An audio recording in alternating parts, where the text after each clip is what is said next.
Subscribe చేయండి Telugu tutorials YouTube ఛానల్ని మరియు ప్రెస్ చేయండి పక్కనే ఉన్న గంటను. ఇలా చేయడం ద్వారా నేను అప్డేట్ చేసే ప్రతి వీడియో మీకు నోటిఫికేషన్ ద్వారా రావడం జరుగుతుంది ఫ్రెండ్స్. సో హాయ్ ఫ్రెండ్స్, నా పేరు షారూక్. మీరు చూస్తున్నారు Telugu tutorials YouTube channel. Friends, ఇవాళ ఈ వీడియోలో నేను మీకోసం ఒక మంచి వాట్సాప్ ట్రిక్ అనేది తెచ్చేసాను. ఆ ట్రిక్ అంటే ఏమీ లేదు, ఇప్పుడు మీరు మీ ఫ్రెండ్కి లవ్ సింబల్ ఎమోజీ పెద్ద చేసి పంపేయాలంటే చూడండి, ఇక్కడ మనకు పెద్దదనేది అయింది, అలాగే యానిమేట్ కూడా అవుతుంది.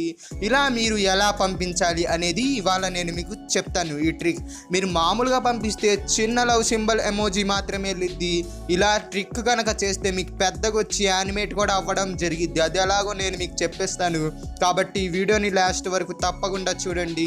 అలాగే ఈ వీడియో కనుక మీకు నచ్చితే లైక్ చేయండి, మీ ఫ్రెండ్స్ అండ్ ఫ్యామిలీ మెంబర్స్తో షేర్ చేయండి, మన ఛానల్ని సబ్స్క్రైబ్ చేయకపోతే చేయండి. పదండి ఫ్రెండ్స్, స్టార్ట్ చేద్దాం.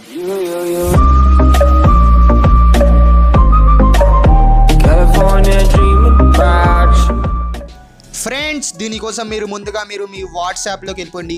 వాట్సాప్లోకి వెళ్ళిపోయాక మీ ఫ్రెండ్ చాట్లోకి వెళ్ళిపోండి. అక్కడ మనకి ఇక్కడ ఎమోజీ సింబల్ అనేది పక్కన కనబడుతుందా, మీరు దాని మీద క్లిక్ చేసిన కానీ మనకి ఇక్కడ క్వశ్చన్ మార్క్ ఆశ్చర్యార్థకం అనే ఆప్షన్ కనబడుతుందా, మీరు దాని మీద క్లిక్ చేయండి. ఇక్కడ మనకు రెడ్ లవ్ సింబల్ ఉందా, అది 5 టైమ్స్ అనేది ఒకసారి సెండ్ చేయండి ఫ్రెండ్స్, 5 లవ్ సింబల్స్ని. దాని తర్వాత పర్పుల్ది కనబడుతుందా వైలెట్, దాన్ని ఒకసారి సెండ్ చేయండి. ఇది కొద్దిగా పెద్దది అనేది అయింది. ఇప్పుడు మీరు లవ్ సింబల్ని రెడ్ది పంపిస్తే అది మనకు పెద్దది యానిమేట్ కూడా అవ్వడం జరుగుతుంది. ఇలా మీరు రెడ్ కలర్లో ఉన్న లవ్ సింబల్ని పెద్ద చేసి యానిమేట్ చేసి ఇలా మీరు షేర్ కూడా చేయొచ్చు. ఓన్లీ రెడ్డే అయింది ఫ్రెండ్స్, రెడ్ ఒకటే అయింది. ఇలాగా మీరు ఏది ట్రై చేసినా కూడా అవ్వదు. ఈ ట్రిక్ గురించి చెప్పాలనుకున్నా చెప్పేసా, అంతే ఫ్రెండ్స్. ఓకే ఫ్రెండ్స్, ఈ వీడియో నచ్చిద్దని ఆశిస్తున్నా. ఉంటా, బాయ్. నెక్స్ట్ వీడియోలో కలుద్దాం. వందే మాతరం, జై Hind, take care, good bye, thank you. Friends, ఈ వీడియో కనుక మీకు నచ్చితే లైక్ చేయండి. అలాగే మరెన్నో యాప్స్ అలాగే ట్రిక్స్ గురించి తెలుసుకోవాలంటే తెలుగు ట్యుటోరియల్స్ యూట్యూబ్ ఛానల్ని సబ్స్క్రైబ్ అవ్వండి ఫ్రెండ్స్.